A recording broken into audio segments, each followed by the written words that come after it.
This week marks the celebration of Lincoln's birthday, and so today I thought I would show how to sew a Lincoln's hat quilt block together. This one's kind of interesting. It kind of spins around, looks like four little Lincolns with his top hat on, and it has this black strip. I'm going to sew that on using a bias tape kind of method and machine stitch it on after the block is finished putting together. Hi, this is Penny Hallgren from quiltblocklibrary.com. Thanks for joining me today, and I'm ready to get started sewing this block, so let's go to the sewing machine. So we've got our pattern pieces spread out, and I think the way I'm going to sew this together is in kind of thirds. So this is going to be 1/3, the center is going to be the second third, and then the bottom is going to be the bottom third. But starting out, I'm going to sew all of these little patches together because they're just all the same, and I can easily chain sew them together. Now that the hats are sewn onto the little guy's face, the next thing I'm going to do is sew these big red triangles onto the side. And then also I'm going to sew this piece onto the center. Now I'm ready to sew the other triangle onto the sides here, and these two patches onto this strip. Now I'm ready to sew these little triangles on the ends, so I'll just take these two and then on one end here. Now I just need to add this little triangle on the side, and then we'll be ready to put the whole block together. Now we've got the three sections, so I just need to fold this down and line these seams up. I'm just going to make sure that these two seams match, and then watch my triangle tips on the corners. So I'm going to just sew that seam. We've got the top triangle here and the center piece, so all we need to do is sew the bottom triangle on, and then we'll be ready to add the black strip that goes around the whole center of the block.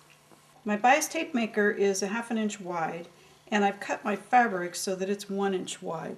So what'll happen after I run it through is I'm going to have a strip that's 1/2 inch wide, and 1/4 inch on each side is going to be folded under.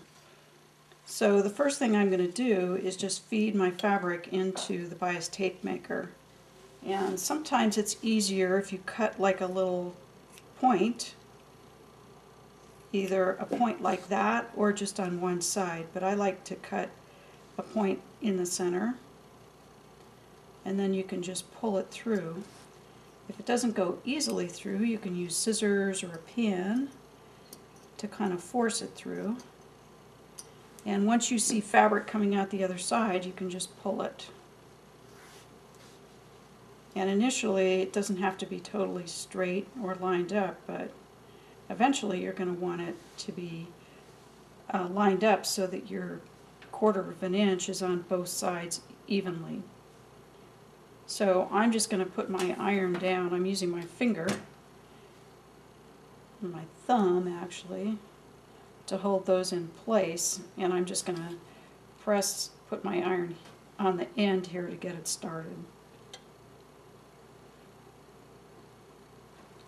And once I've got it started, I can use my iron to hold it down and pull the bias tape maker just a little bit, maybe 1 inch or 2 at a time, and then move the iron so that it presses the fabric.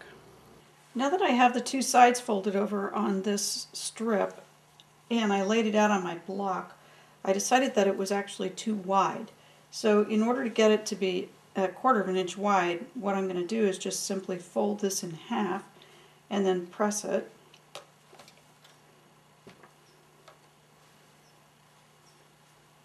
And once I finish doing that, then I'm going to be ready to attach it to the block.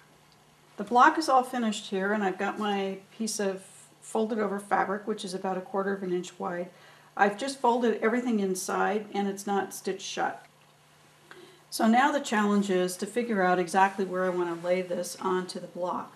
And as I look at the pattern, what happens is it goes in a square around the center here, and it's about 1/2 inch below his hat. So in order to figure that out, I'm going to use two square templates here, and I'm going to use this one is going to measure my 1/2 inch below the guy's hat. So I'm just going to put that down, and I'm going to line up these lines with my seam lines so that I know that it's perpendicular here. Then I'm going to move it over here and determine where a 1/2 inch there is. So that's there. Now I'm still going to line up my grid lines to whatever degree I can, and then I'm just going to mark with my black pencil around the outside. So now I have that square kind of marked in the center, and I'm just going to pin this piece on top of that square. And by using a straight grain instead of a bias grain here, it kind of keeps your fabric a little bit straighter. And then when I get to this corner, I need to back off a little bit from the line here, and then I'll fold this part of it back so that this tip where I folded it is right on that line, and then I'll fold it back on itself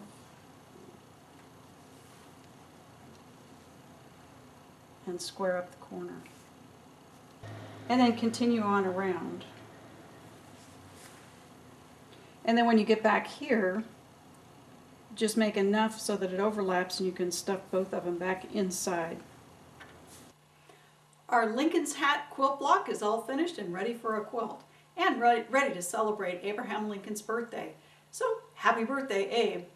Thanks for joining me. This is Penny Hallgren from quiltblocklibrary.com. If you're not already there, head on over to quiltblocklibrary.com and get your free download of this pattern. Thanks for joining me, and until next time, peaceful piecing.